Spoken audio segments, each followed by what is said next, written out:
I thought my second marriage was perfect until my wife kissed her ex at a party while her friends filmed and cheered. But when she posted revenge videos online and told me every girl cheats, I realized I'd been living with a stranger all along. My name is Owen Wells. I'm 45 years old, and I own 6 Burger Palace franchises across 3 counties in Ohio. I've got Brandon, my 16-year-old son from my first marriage, and Emily, my 8-year-old daughter with my current wife, Carrie. Well, soon-to-be ex-wife, but we'll get to that nightmare soon enough. I married Carrie 3 years ago, thinking I'd hit the jackpot. She was beautiful, charming, and seemed genuinely interested in building a life together. She quit her job as a dental hygienist and became a stay-at-home mom to Emily. The problem started small. Little comments about how Brandon was too needy when he'd call or visit. Suggestions that maybe I was spending too much money on his college fund. Nothing dramatic enough to cause a fight, just enough to plant seeds of doubt. Then came the social media obsession. Carrie lived on Instagram and Facebook, posting every meal, every outfit, every thought. She'd spend hours crafting the perfect caption, checking likes and comments like a stock trader watching the market. When I'd mention taking a break from her phone during family dinners, she'd laugh and call me old-fashioned. The real warning sign was how she talked about her past relationships. According to Carrie, every ex-boyfriend was either abusive, controlling, or couldn't handle a strong, independent woman. She painted herself as the perpetual victim. I bought into it completely, thinking I was different. What I didn't know was that Carrie had a 22-year-old son named Landon living with his father, Dane Parker. She'd mentioned having a difficult relationship with an ex, but left out the part about abandoning her firstborn when he was 3. The turning point came 6 months ago when Victoria Burke, my regional operations manager, pulled me aside after a quarterly review meeting. Victoria is one of those straight-shooting women who doesn't sugarcoat anything. "Owen, I need to tell you something," Victoria said. "I saw Carrie having lunch with some guy yesterday at Romano's. They looked pretty cozy for a business meeting." I felt my stomach drop. "Maybe it was just a friend," I said, but even as the words left my mouth, I knew how naive they sounded. Victoria shook her head. "I've been married for 20 years. I know the difference between friends having lunch and something else. Just keep your eyes open, okay?" That night, I asked Carrie about her day. She told me she'd spent the afternoon shopping and running errands, never mentioning any lunch meetings. When I casually brought up Romano's, she said she'd never heard of the place. That's when I knew Victoria was right to be concerned. Victoria's warning hit me like a freight train, but I tried to convince myself there had to be a reasonable explanation. Maybe Carrie was planning some kind of surprise for me, or meeting with someone about freelance work. I wanted to believe my wife wasn't capable of deception, but the doubt was eating me alive. I decided to do some digging without confronting Carrie directly. The next morning, after she dropped Emily at school, I called Romano's and asked if they had security cameras in their dining area.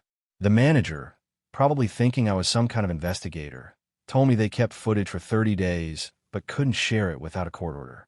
That afternoon, I drove past Romano's during what would have been lunch hour, hoping to spot Carrie's silver Honda Civic in the parking lot.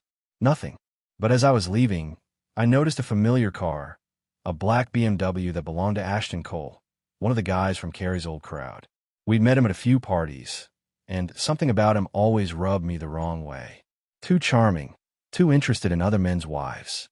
I sat in my car for 20 minutes, watching the restaurant entrance. Sure enough, Carrie and Ashton walked out together, laughing about something.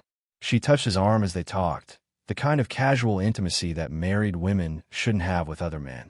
They stood by his car for another 10 minutes, and I watched my wife lean against the driver's side door while he stood close enough to whisper in her ear. My hands gripped the steering wheel so tight, I thought it might break. This wasn't a business meeting or innocent friendship. This was something else entirely. When Carrie came home that evening, she seemed different, happier, more energetic than she'd been in months. She hummed while making dinner. I actually put her phone down during our meal. For a brief moment, I almost convinced myself I'd imagined the whole thing. "How was your day?" I asked, keeping my voice casual. Carrie smiled brightly. "Oh, just the usual. Errands, grocery shopping, picked up Emily from school. Pretty boring, actually. No mention of Romano's. No mention of Ashton. Just lies wrapped up in that perfect smile."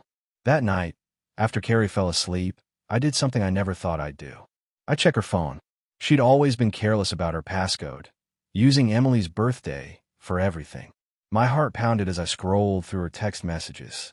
Most of them were harmless. Conversations with other moms, scheduling appointments, shopping lists. But there was a thread with someone listed as A that made my blood run cold. Had such a good time today. One message read, "Can't wait to see you again." The response came back quickly. "Same here. You looked beautiful as always. Owen's working late tomorrow. We could meet at the usual place." "Perfect. I'll bring that wine you like." I felt sick to my stomach. The usual place. This wasn't their first meeting, maybe not even their 10th.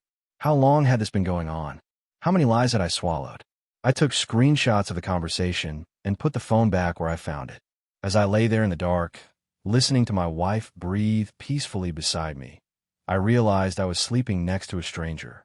The woman I'd married, the mother of my daughter, was living a double life. The next morning, I called Victoria and asked if she could recommend a private investigator. I needed proof of what I already knew in my heart. Carrie was cheating, and I was going to find out exactly how deep the betrayal went. The private investigator I hired, a former cop named Jake Sullivan, worked fast. Within a week, he had photos, videos, and a complete timeline of Carrie's affair with Ashton Cole. 3 months of regular meetings, expensive gifts, and hotel room encounters. The evidence was damning, but I decided to wait before confronting her. I wanted to see just how far she'd go. The perfect opportunity came when Ashton invited us to his housewarming party.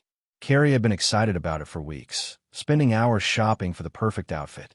She chose a black dress that was more appropriate for a nightclub than a suburban party, but I kept my mouth shut. The party was packed with people from Carrie's social circle, most of whom I barely tolerated. Ashton played the perfect host, making sure everyone had drinks and acting like the charming bachelor he pretended to be. What bothered me was how comfortable Carrie seemed around him, like they shared some private joke the rest of us weren't in on. As the evening progressed, I watched my wife transform. She became more animated, more flirtatious, touching Ashton's arm when she laughed at his stories. Her friends, Jessica and Monica, seemed to be encouraging her behavior, whispering in her ear and giggling like teenagers. Around 10 o'clock, after several drinks, Carrie's inhibitions completely disappeared. I was talking to another guest when I heard Jessica shout, "Do it. Prove you're not some suburban housewife." I turned around to see Carrie pressed against Ashton by the kitchen island, their faces inches apart. The entire room had gone quiet. Everyone watching like this was planned entertainment. Monica had her phone out, recording everything while Jessica cheered them on. "Show everyone who you really are, Carrie," Monica yelled, and that's when my wife kissed another man in front of 30 people, including me. It wasn't a quick peck or an accidental brush of lips. It was a passionate, deliberate kiss that went on for what felt like an eternity. When they finally separated, Carrie looked directly at me across the room and smiled. Not an apologetic, embarrassed smile, but a triumphant one that said she'd finally stopped pretending to be someone she wasn't. The room erupted in cheers and laughter. Several people were recording now, capturing my humiliation for posterity. I stood there frozen, watching my marriage dissolve in real time, while a room full of strangers treated it like entertainment. "It's just a party game," Carrie called out to me, her voice slightly slurred. "Don't be such a prude, Owen." That's when I did something that surprised even me. I walked over to Ashton, looked him in the eye, and said loud enough for everyone to hear, "Enjoy the show, folks. But remember, you're watching a married woman with an 8-year-old daughter at home." Then I left. No dramatic confrontation, no shouting match, just a quiet exit that spoke louder than any tantrum could have. My phone started buzzing before I reached my car. Text after text from Carrie, each one more defensive than the last. It was just a joke. "You're overreacting. Come back and stop embarrassing me." But I kept driving, knowing that the woman I'd married had just shown everyone exactly who she really was. The real assault began after I got home. While I sat in my empty house, trying to process what I'd witnessed, Carrie launched her counterattack through social media. My phone kept buzzing with notifications as she posted story after story on Instagram, each one designed to twist the knife deeper. The first video showed her dancing with some guy I didn't recognize, grinding against him while her friends cheered in the background. The caption read, "When your husband tries to control you, but you remember you're a grown woman." She'd tagged Jessica and Monica, who immediately started commenting with fire emojis and, "Yes, Queen," responses. The second post was even worse. A selfie of her and Ashton with the caption, "Sometimes you need to remind yourself what happiness looks like." His arm was around her waist, and they both looked smugly satisfied with themselves. But the third video made my blood boil. It showed her accepting drinks from multiple men, laughing and flirting like she was single. The caption read, "This is what happens when you try to control me. I do whatever I want." Each post got worse, more vindictive, more calculated to hurt me. She was documenting her revenge in real time, making sure I saw every moment of her rebellion. The comments from her friends were just as poisonous, calling me controlling and possessive, saying she deserved better. Around midnight, she posted a video that crossed every line imaginable. She was slow dancing with Ashton again, her head on his shoulder, looking more intimate with him than she'd been with me in months. The caption simply read, "Some people just understand you." I screenshot everything before the stories expired. If she wanted to play games, I'd make sure there was evidence of every move she made. She stumbled through the front door at 3 in the morning, reeking of alcohol and cologne that definitely wasn't mine. Her makeup was smudged, her hair disheveled, and she had that post-party glow that comes from doing things you shouldn't. "Hey, baby," she slurred, trying to act casual. "You missed a great party." I looked up from my laptop, where I'd been researching divorce attorneys. Did I? Because from what I saw on your Instagram, it looked more like a casting call for a reality show. Carrie flopped down on the couch beside me, apparently oblivious to how badly she destroyed our marriage in the span of a few hours. "Don't be dramatic, Owen. It was just harmless fun." "Harmless fun," I repeated. "Is that what we're calling making out with other men now?" She rolled her eyes. "One kiss, Owen. One kiss at a party where everyone was drunk and having fun. You act like I committed murder." "What about the videos? The captions? The comments about how I try to control you?" Carrie shrugged, her defiance still intact despite the alcohol. "Maybe if you trusted me more, I wouldn't feel the need to prove my independence." That's when she said the words that would haunt me for weeks. "Look, Owen, every woman cheats at some point. At least I did it where you could see it instead of sneaking around behind your back." I stared at her, trying to process the casual way she just admitted to cheating and made it sound like a favor to me. "Get out," I said quietly. "What?" "Get out of my house. Now." Carrie didn't leave that night. Instead, she passed out on the couch, still in her party dress, reeking of alcohol and betrayal. I spent the morning in my home office, calling Diana Rodriguez, the divorce attorney Victoria had recommended. Diana was a no-nonsense woman who'd built her reputation destroying cheating spouses in court. "I've seen the photos your investigator sent," Diana said during our phone consultation. "This is going to be straightforward. Ohio is a no-fault state, but adultery affects asset division and custody arrangements." When Carrie finally woke up around noon, she tried to act like nothing had happened. She made coffee, asked about Emily's school schedule, and even suggested we plan a family vacation. The audacity was breathtaking. "We need to talk about last night," she said, sitting across from me at the kitchen table. I didn't respond. I decided that morning to implement complete radio silence. No arguments, no explanations, no emotional reactions. Just cold, professional distance. "Owen, I know you're upset, but you're blowing this out of proportion," Carrie continued. "It was one kiss at a party. People do stupid things when they're drinking." I kept reading my newspaper, not acknowledging her presence. "Are you seriously going to ignore me? That's your solution to our problems?" Still nothing from me. This went on for 3 days. Carrie would try different approaches, tears, anger, seduction attempts, but I remained completely unresponsive. I spoke to Emily when she was around, maintained normal conversations with Brandon, but treated Carrie like she was invisible. By day 4, she was starting to panic. I could see it in her eyes, the way she watched me when she thought I wasn't looking. For the first time in our marriage, she couldn't control the narrative or manipulate my emotions. "My friends think you're being childish," she announced on Friday morning, clearly hoping to provoke a reaction. I picked up my keys and headed for the door. "Where are you going?" she called after me. "To work," I said. The first words I'd spoken to her in 4 days. At the office, Victoria filled me in on some interesting developments. "I did some checking on Ashton Cole," she said. Turns out he's been involved with at least 3 other married women in the past 2 years. There's a pattern here. That afternoon, I made a decision that would change everything. I called Dane Parker, the father of Carrie's secret son. It was time to learn about the woman I'd really married. She abandoned us when Landon was 3, Dane told me over the phone. Said she needed to find herself and couldn't handle the responsibility of motherhood. Left us with nothing but debt and broken promises. Did she ever cheat during your marriage? I asked. Dane laughed bitterly. Constantly. Always with men who could offer her something I couldn't. Money, excitement, social status.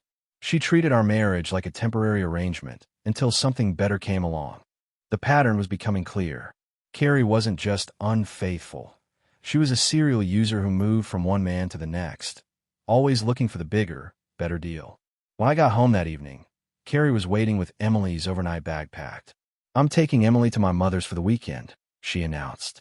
"Maybe some time apart will help you get perspective." "Emily stays here," I said calmly. "Excuse me. Emily is not leaving this house with you. If you want to go to your mother's, feel free. But my daughter stays here." For the first time, Carrie looked genuinely afraid. She was starting to realize that her usual tactics weren't working, and that I might actually have some power in this situation. The weekend without Carrie was peaceful. Emily and I baked cookies, watched movies, and had honest conversations about why Mommy seemed upset lately. I kept my explanations age-appropriate, but I could see that my 8-year-old daughter was picking up on the tension. Brandon came over on Sunday, and we had a long talk about what was happening. At 16, he was old enough to understand the basics of the situation. "I never liked her," Brandon admitted. "She always made me feel like I was in the way." "You were never in the way, son. Remember that." Carrie returned Sunday night in a foul mood. Her mother had apparently given her an earful about her behavior, and she was looking for someone to blame. She found me in the kitchen, making dinner for Emily. "We need to resolve this," Carrie said. "I can't live with someone who refuses to communicate." I continued cooking without acknowledging her. "Fine," she snapped. "If you want to play games, I can play games too." The next morning, I woke up to find Carrie gone and half her joint savings account emptied. She'd taken Emily to school and then disappeared. When I called the school, they confirmed that Carrie had tried to check Emily out early, claiming a family emergency. Fortunately, I'd already contacted them about not releasing Emily to anyone without my permission. My phone started buzzing around noon. Text after text from Carrie, each one more desperate than the last. "You forced me to take the money. I'm not some victim you can control. Emily deserves a mother who fights for her. I know things about your business that could ruin you." The threats were escalating. This wasn't about saving our marriage anymore. This was about power and control. That afternoon, Victoria came to my office with some disturbing news. "Carrie called corporate this morning," she said. "She told them you've been embezzling franchise fees and using company resources for personal expenses. The allegations were completely false, but they could damage my reputation while the investigation was ongoing. Carrie was trying to destroy my livelihood out of spite." "There's more," Victoria continued.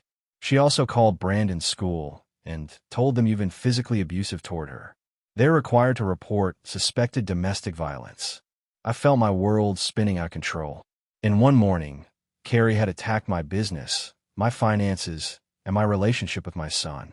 She was scorched earth destructive, determined to hurt me in every way possible. That evening, she showed up at the house with Emily, acting like nothing had happened. "Daddy, Mommy says we might have to move to Grandma's house," Emily said, looking confused and scared. "Emily, go to your room and start your homework," I said gently. "Mommy and I need to talk." Once Emily was upstairs, I turned to face my wife. "You've crossed lines today that can't be uncrossed." "I don't know what you mean," Carrie said innocently. "The false accusations, the stolen money, the attempt to kidnap Emily. I know exactly what you've been doing." Carrie's mask finally slipped completely. "You want to play hardball, Owen? You have no idea who you're dealing with. I will destroy you before I let you throw me away like garbage." "Is that a threat?" "It's a promise. Every secret you think you're hiding, every mistake you've ever made, I'll make sure everyone knows about it. Your business partners, your friends, your son's school. They'll all know what kind of man you really are." I looked at this woman, the mother of my daughter, and realized I was staring at someone capable of genuine evil. She wasn't just unfaithful. She was vindictive, manipulative, and completely without conscience. "Get out of my house," I said quietly. "This is my house too." "Not anymore. The divorce papers will be filed tomorrow morning." The divorce papers hit Carrie like a sledgehammer. When the process server found her at Jessica's house 3 days later, she called me immediately, her voice shaking with panic. "Owen, please don't do this," she pleaded through the phone. "We can work this out. I'll do anything." I'd heard this song before. Anything except tell the truth or take responsibility for your actions. I made mistakes, okay? I admit that. But you're throwing away 3 years of marriage over one night. One night? Carrie, Jake Sullivan has photos of you with Ashton going back 3 months. Silence. Then, in a smaller voice, "How long have you known?" "Long enough to document everything. The hotel receipts, the lies about where you were, the money you stole from our account." "I never stole anything."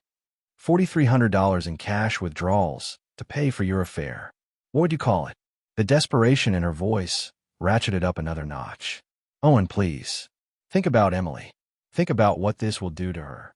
"I am thinking about Emily. That's why I'm getting her away from a mother who thinks cheating is acceptable behavior. Every girl cheats." Carrie suddenly screamed into the phone. "Every woman has needs that her husband can't meet. At least I was honest about it." There was again her twisted logic that made infidelity sound like a public service. "The only honest thing you've done is show me who you really are," I said. "Diana will be in touch about the custody arrangements." "Don't do this," she whispered. "Please don't destroy our family." I hung up. Within an hour, my phone exploded with panicked voice messages from her. 23 calls in rapid succession, each one more frantic than the last. "Owen, pick up the phone. I'm begging you. Don't file those papers. We have a daughter together. You can't just throw that away. I'll end the thing with Ashton. I'll do whatever you want. Please, I'm scared. I don't know what I'll do without you and Emily." The messages kept coming throughout the night. By morning, there were 47 voicemails, each one a masterclass in manipulation and desperation. She cycled through every emotion: anger, grief, bargaining, threats, and back to pleading. But I'd learned to recognize the performance. This wasn't remorse. It was panic about losing her meal ticket and her social status as my wife. The final message, sent at 4 a.m., revealed her true priorities. "Owen, if you do this, I'll make sure everyone knows what kind of man you really are. Every business contact, every friend, everyone will know about your gambling problem and the money you owe." Except I didn't have a gambling problem, and I didn't owe anyone money. She was making up lies, preparing to destroy my reputation if I didn't back down. That's when I knew I'd made the right decision. Diana Rodriguez moved fast. Within a week, she'd filed for divorce, requested emergency custody of Emily, and frozen all marital assets. Carrie's desperate attempts to control the narrative were falling apart. She tried enlisting her friends as character witnesses, but Jessica and Monica's social media posts from the party worked against her. Video evidence of them encouraging her to kiss Ashton and cheering her on didn't exactly support her claim that she was the victim of peer pressure. The turning point came when Dane Parker agreed to testify about Carrie's abandonment of their son Landon. His testimony would establish a pattern of selfish behavior that made her unfit for primary custody. "She walked out on a 3-year-old, Dane told Diana during a deposition. "Left me with all the responsibilities and never looked back. Landon still asks why his mother doesn't love him." Carrie's lawyer tried to argue that her past mistakes didn't reflect her current abilities as a mother, but the evidence was overwhelming. The affair, the financial theft, the false accusations against me. It all painted a picture of someone whose priorities didn't include her children's well-being. The final blow came when Victoria testified about Carrie's attempts to sabotage my business. She called our corporate office with false allegations about embezzlement. Victoria told the judge she was willing to destroy her husband's livelihood out of spite. During the custody hearing, Carrie broke down completely. "I love Emily more than anything," she sobbed. "I made mistakes, but I'm still her mother." Judge Harrison wasn't impressed. "Mrs. Wells, you documented your own infidelity on social media, stole money from joint accounts, and made false allegations against your husband's character. This court's primary concern is the welfare of the child." I was awarded primary custody of Emily, with Carrie getting supervised visitation every other weekend. The house, the business assets, and most of our savings stayed with me. She'd gambled everything on her affair and lost. As we left the courthouse, Carrie grabbed my arm one last time. "You've destroyed everything," she hissed. "I hope you're happy." "I'm protecting my daughter from someone who thinks marriage vows are optional," I replied. "That's what good fathers do." 6 months later, I heard through mutual friends that Carrie had moved in with Ashton. The relationship lasted exactly 3 weeks before he kicked her out. Apparently, he was only interested in other men's wives, not available women with baggage. Emily adjusted better than I'd expected. She missed her mother, but she also seemed relieved to live in a house without constant drama and tension. "Daddy," she asked one evening while we were making dinner together, "why did Mommy stop loving us?" "Sweetheart, sometimes adults make choices that hurt the people they're supposed to protect. But that doesn't mean it's your fault, and it doesn't mean you're not lovable." "Will you ever get married again?" I thought about that question for a moment. Maybe someday, but only to someone who understands that family comes first. As I tucked Emily into bed that night, I realized we were both going to be just fine. 2 years after the divorce, life had settled into a comfortable rhythm. Emily was thriving in 4th grade.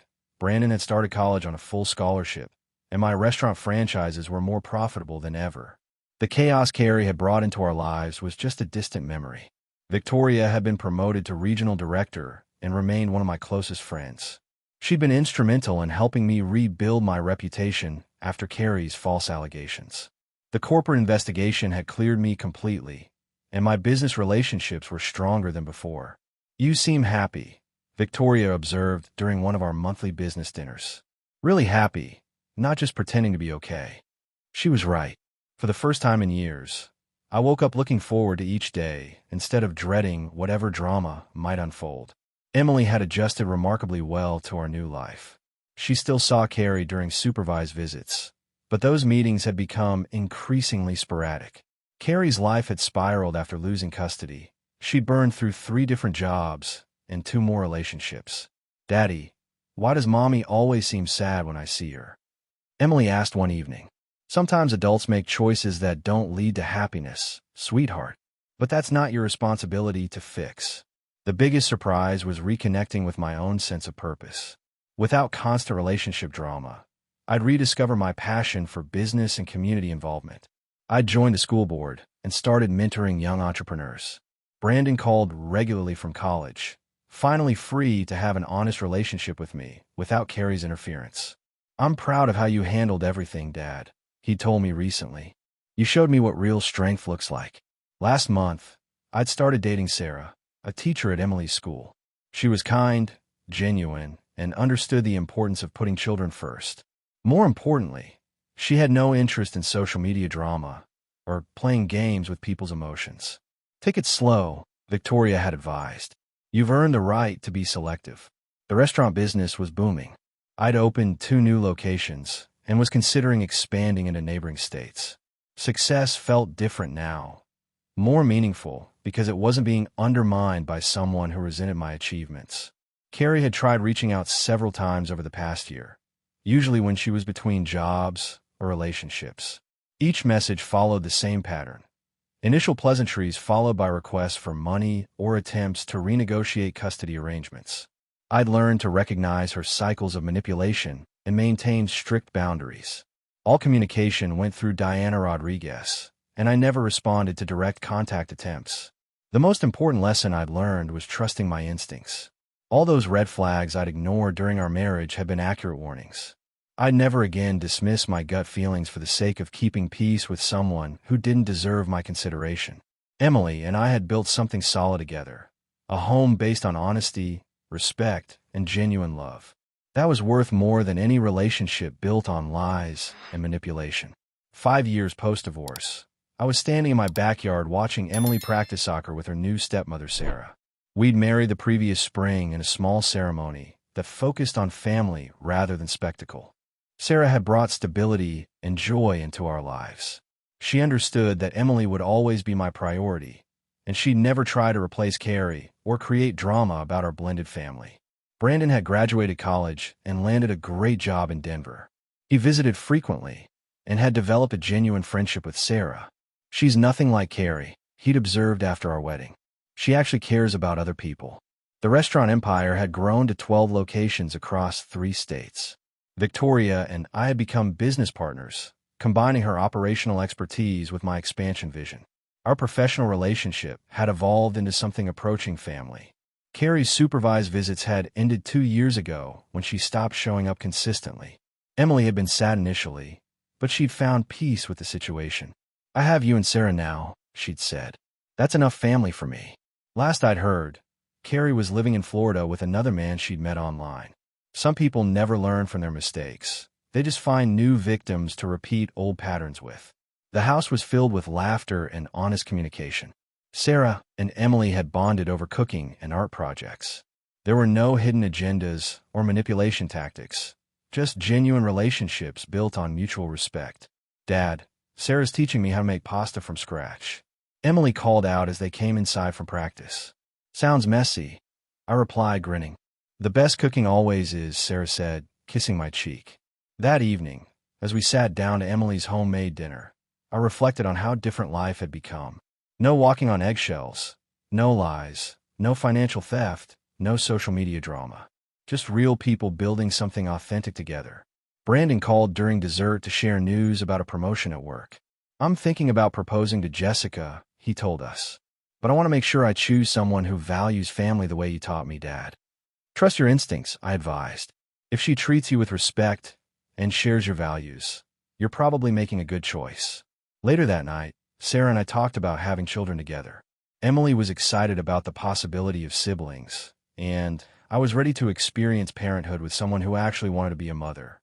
"Are you sure you want to start over with diapers at 50? Sarah teased. "With the right partner, everything's easier the second time around." As I turned off the lights and locked the doors, I felt grateful for the hard lessons Carrie had taught me. Her betrayal had been devastating, but it had also freed me to find something real. The man who'd been manipulated and gaslit for 3 years was gone, replaced by someone who knew his worth and wouldn't settle for anything less than genuine love and respect. Emily, Sarah, and I had built the kind of family I'd always wanted, one based on truth, loyalty, and putting each other's well-being first. That was worth every painful moment it had taken to get here.